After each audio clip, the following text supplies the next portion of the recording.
ខ្ញុំមិនដឹងអ្នកមកពីខេត្តដូចខ្ញុំអត់ទេចំពោះខ្ញុំមកពីខេត្តដំបងគឺបដាល់ពេញសូម្បីតាកុំព្យូទ័រក៏អត់មានអីក៏អត់មានដែរហើយដល់ពេលថ្ងៃទៅរៀនដំបងហ្នឹងគឺអត់មានកុំព្យូទ័រទេដូចជាពេលហ្នឹងខ្ញុំរៀន design ហើយទៅរៀនមួយអាទិត្យដូចជាអត់មានកុំព្យូទ័រទេហើយក៏អត់ទាន់ចេះប្រើកុំព្យូទ័របានស្រួលបួរដែរដល់ពេលដែលមានកុំព្យូទ័រហើយយើងរៀនយើងអត់សូវទាន់គេទេដោយសារយើងអត់សូវស្គាល់អាបច្ចេកវិទ្យាទៅមួយខ្ញុំរៀន graphic design ហើយ graphic design គឺត្រូវការយើង inspire ច្រើនហើយនៅពេលដែលគ្រូនិយាយថាឲ្យយើងទៅ inspire ពី internet បានច្រើនយើងអត់ដឹងទៅ research នៅណាទេយើងទៅមើលតែក្នុង Google poster សាតាច្រើននៅក្នុង Pinterest នៅក្នុង Freepik អីចឹងនៅក្នុង Behind អីចឹងគឺយើងទៅ inspire មកពីនឹងប៉ុន្តែពេលខ្ញុំមិនទៅដឹងទេហើយពេលខ្ញុំទៅ research តែក្នុង Google ទេហើយវាធ្វើឲ្យលឿនថាយើងមានអារម្មណ៍មួយថាយើងមើលទៅគេដើរលឿនម៉េះគេដល់ណាដល់ណីបាត់ហើយយើងនៅចេះដូចអត់ទាន់ចេះអត់ទាន់អីចឹងប៉ុន្តែគិតទៅក៏អត់បានចំណែនគេទេគាត់ថាអូខេយើងមើលគេយើងរៀនតាមគេអីចឹងដោយសារយើងមកពីខេត្តអីចឹងវាមានអីច្រើនដែលសម្រាប់យើងវាថ្មីហ្មងទាំងផ្លូវជី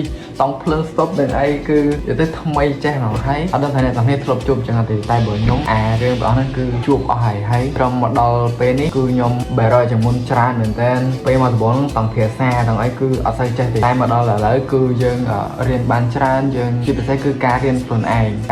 នៅផ្ទះហើយនឹងការអនុវត្តឲ្យបានច្រើនถ้าបើសិនជាតេតទៅមួយជំនាញ design វិញគឺអ្នកទាំងគ្នារៀននៅសាលាដោយសារសាលាកន្លែងដែលបង្ហាញផ្លូវយើងឲ្យយើងស្គាល់ផ្លូវប៉ុន្តែបើសិនជាអានេះឧទាហរណ៍យកបើសិនជាសាលាខ្ញុំរៀន design អញ្ចឹងគាត់រៀនពី tool រៀនពីអីតែបើតេតទៅមួយកណ្ដឹង creative របស់យើងគឺទាមទាឲ្យយើងធ្វើច្រើនជាងរៀន